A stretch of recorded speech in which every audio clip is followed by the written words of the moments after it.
And it's not the car itself. Like, I literally love this car. I can't imagine myself driving anything else. It's the fact that I have car payments. And you see these people who are driving fancy cars and all these nice things. Like, honestly, that's not going to help you grow as a person. That's not going to help you grow as a business. So yeah, if you're thinking about getting a nice car, make sure you can afford it. There are thousands of people in this country that buy a brand new car every single day.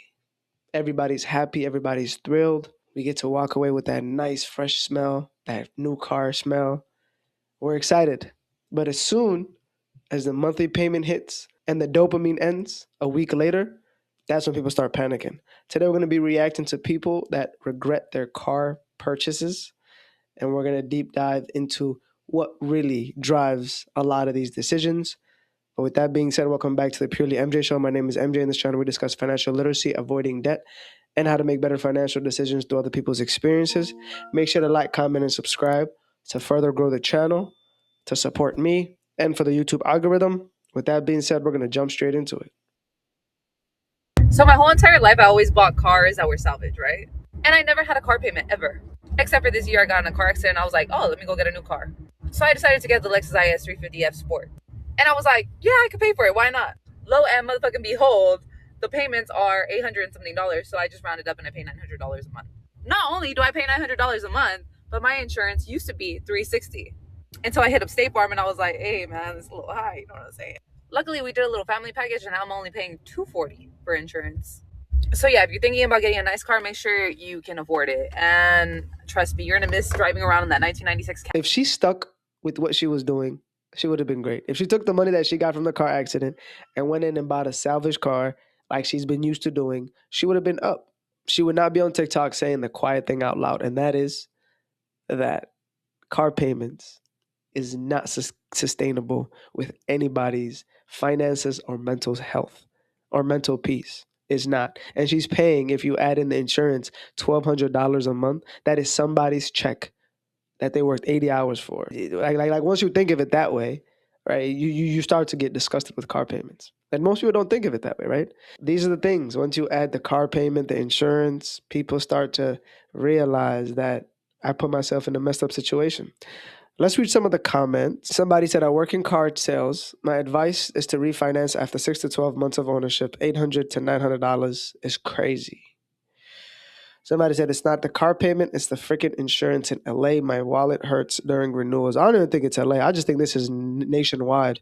Insurances are just getting out of control. Learned my lesson with this. It's a waste of money. I'll never again finance a car. Financing a car and having a car payment is the biggest wealth killer in this country. There's no arguing and there's no debating. That's what it is. You guys let me know in the comment section. Worst financial mistake I've ever made, I'll be honest with you guys, is this car that I'm currently driving. And it's not the car itself. Like, I literally love this car. I can't imagine myself driving anything else. It's the fact that I have car payments, which is so stupid. It literally makes me sick thinking about it. I wish we would have just waited like a year and maybe saved up like $20,000 in cash and bought a used car, because purchasing a brand new car was so dumb. Not only did it lose value like the second we drove it off the lot, but now we're paying interest payments on top of that.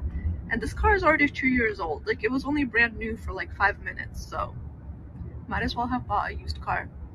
But at least I learned that lesson in my early 20s so that I never do that Yeah, again. I mean, again, right? The quiet part out loud is that most people, it's not even about the car, like she said. It's about the car payment. Nobody loves a car payment.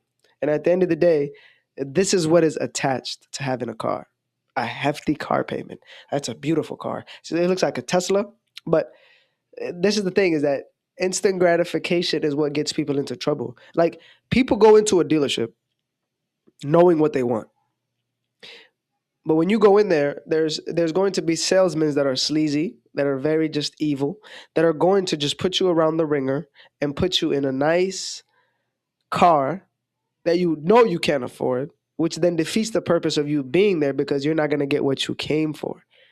So now they're going to use manipulation and psychological tactics and reverse engineering and reverse psychology to play with the numbers and to say, hey, you're going to pay the same for this used car because the used car market is already expensive compared to the new car. All right. Relatively the same. They're going to tell you if you buy this new car, you're going to just spend $100 more than this used car. And you get a brand new car, you get all that. But again, if people just wait, like she said, and just save the $20,000, they could have just paid for a used car outright. But we live in this age of everybody just competing with each other, keeping up with the Joneses, and just people should just go there and get what they want, right? Don't fall for the tricks. The new car gimmick, I promise you, once you buy a car, especially a new car, you already know you got robbed. You know you got the bad end of the deal. And you have this guilt that's just gonna just linger as soon as you walk out that door with that car payment because you know you got cheated. So that's the thing with these car payments is that everybody is going to have this disdain or this quiet disgust with the car payment, but people are still going to make the choices. And I always say people make choices every day, and it's hard to feel sorry for them. My dream car when I was 27, and this is why I regret it. At the time, I had recently gotten a raise, and I thought I was on the path to making a lot of more money. So I went and bought a Tesla because it was one of my goals. You see, the people in my community were making a lot more money than me, and I wanted to keeping up with the Joneses, competition culture, and again, another Tesla. Fit in as an entrepreneur, and I thought buying a nice car was the way. This is what I know today. The money that I spend on my monthly car payments, I could be taking my family to Disneyland every month. I could be living in a much nicer neighborhood.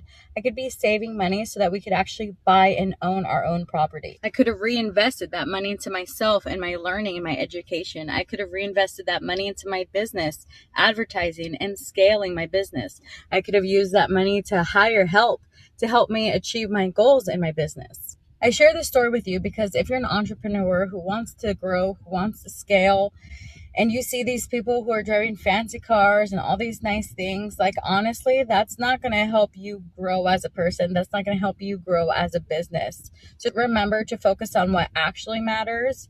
It ain't fancy cars. There's a huge difference between perceived success 100%. and true success. There's a big difference. But most people can't tell because they're stuck in that competition. They're stuck on the lens of, I'm not enough. I'm not adequate. I'm inadequate. So I must try to compete with this person.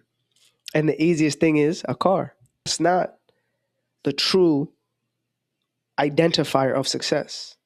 A person might have a Range Rover, but is living paycheck to paycheck. A person can have a Toyota Corolla, but has a huge net worth, right? Or is saving and buying investments and has assets. People know that car payments are a waste of money. People know that car payments are a fatal mistake or a financial disaster, but they still get caught in the trap of lifestyle inflation. Most people think it's okay once we get a bonus or we get a raise or we get some sort of a commission. The first thing to do is to just upgrade your lifestyle. And the first thing is a car.